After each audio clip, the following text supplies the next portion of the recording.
गोड्डा जिला के बुआरीजोर प्रखंड में बाबूपुर, तेलझारी, पहाड़पुर, भिरिंडा, हरक्खा के आदिवासी समुदाय के लोगों को बड़ी संख्या में देखी गई।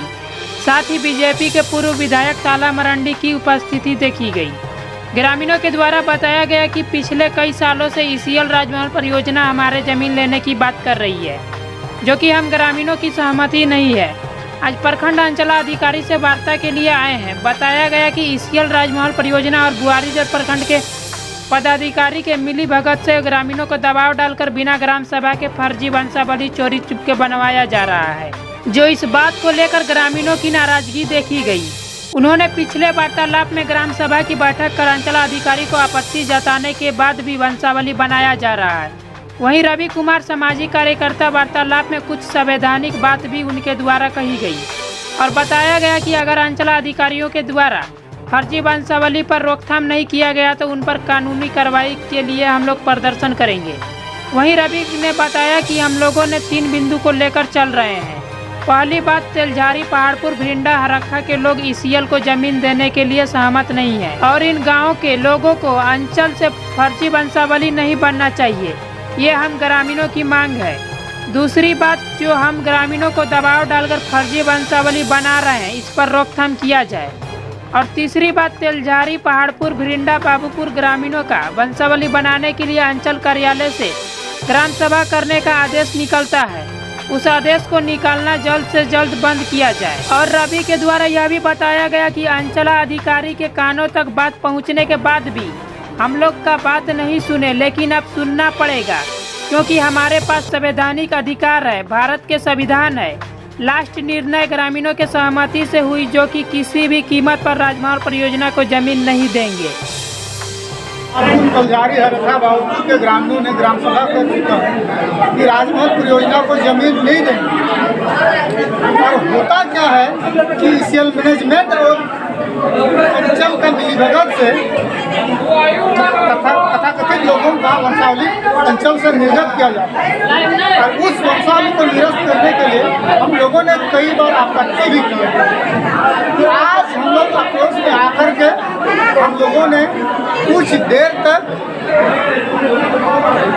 सीओ तो नहीं थे, अंचल बड़ाबाबू से मुलाकात किए और उनके साथ में कानूनी बहस किए कि आखिर आपत्ति करने के बावजूद भी वंशावली क्यों बनती है, उसका रीजन क्या है। क्या आपत्ति करने का उसका कोई हक नहीं बनता है? मान लो कोई आपत्ति करता है तो क्या उस वंशावली का क्या होना? और हम लोगों ने यह भी बात कर दिया कि हम लोग राजमहल परियोजना को किसी भी कीमत पर जमीन नहीं देंगे और हम लोगों ने 3 बिंदु पर मांग रखी। पहला मांग,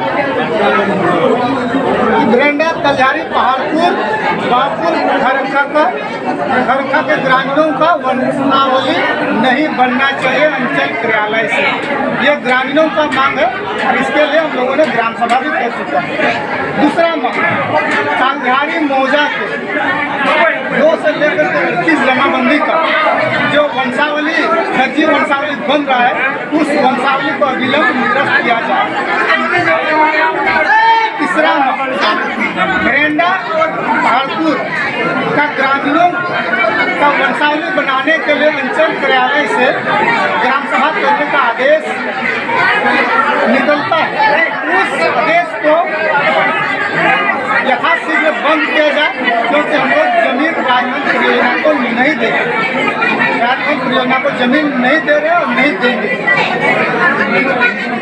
यह आपको पता चलता है कि ये सब जो कर रहे हैं और भी कई मरतबा आप लोगों ने बहुत संख्या में आए यहाँ पर अंचल कार्यालय और पत्र सौंपा आपने। क्या इस बैग को और आज के करंट ये तमाम चीज़ों को लेकर क्या आपको लगता है कि यहाँ कार्यालय से, चाहे ये प्रखंड हो या अंचल कार्यालय हो, इससे आपकी बात सुनी जा रही है, मानी जा रही है, आपकी तमाम बातों पर अमल की जा रही है? आज भले नहीं सुन रहे हैं अंचल कार्यालय के सभी पदाधिकारी, लेकिन आज के बाद सभी पदाधिकारियों को सुनना पड़ेगा। अगर नहीं सुनेंगे तो क्या हमारे करेंगे? पास संवैधानिक अधिकार है, भारतीय संविधान है, उसका अनुच्छेद 244(1) में है, हम आदिवासियों को स्वशासन प्रशासन नियंत्रण का अधिकार है, जबकि हमारे पास ऑलरेडी अधिकार है, तो फिर सीओ कौन है, एसडीओ कौन है, डीसी कौन है? बस यही चीज़ को हम लोगों को अपनाना है और अभी अपनाए हैं। अगर नहीं रोका गया तो क्या करेंगे आप? अगर अंचल कार्यालय से नहीं रोका गया तो इन लोगों के ऊपर कानूनी कार्रवाई हम लोग करेंगे। इससे पहले भी 5-6 महीना पहले वहाँ पे जो ज़मीन जब कट रहा था उस समय एसडीएम साहब भी आए थे, 300-400 फोर्स से भी आए हुए थे। उस समय भी आप लोगों का बहुत ज़्यादा झड़प हुआ, उस समय भी ये बात आई कि अब नहीं होगा। क्या उसके बाद से अब तक कोई लेटर जारी हुआ है? इसके बाद से जो लोग 8 जनवरी को आए थे, तो 8 जनवरी 2021 को ऑफिशियल मैनेजमेंट हजारों की संख्या में पुलिस फोर्स के साथ, तो उसके बाद से उन लोगों ने कभी आने का प्रयास नहीं किया।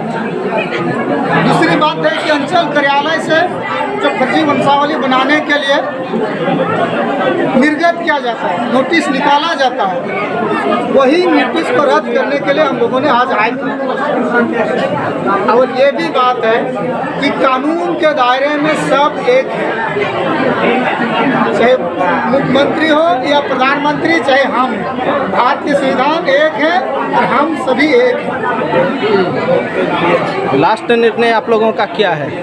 लास्ट निर्णय हम लोगों का है कि राजमहल परियोजना को किसी भी कीमत पर जमीन नहीं देंगे। ये बात हमारी बात नहीं है, ये बात ग्राम सभा की बात है, एसपीटी एक्ट 1949 की बात है, किसा एक्ट 1996 की बात है, भारतीय संविधान अनुच्छेद 13(3) को 244 एक की बात है, समता जजमेंट 1997 की बात है। कोई अगर अपनी खुशी में ज़मीन दे रहा है, जैसे बहुत सारे लोगों ने दिया, उस पर आप क्या करेंगे?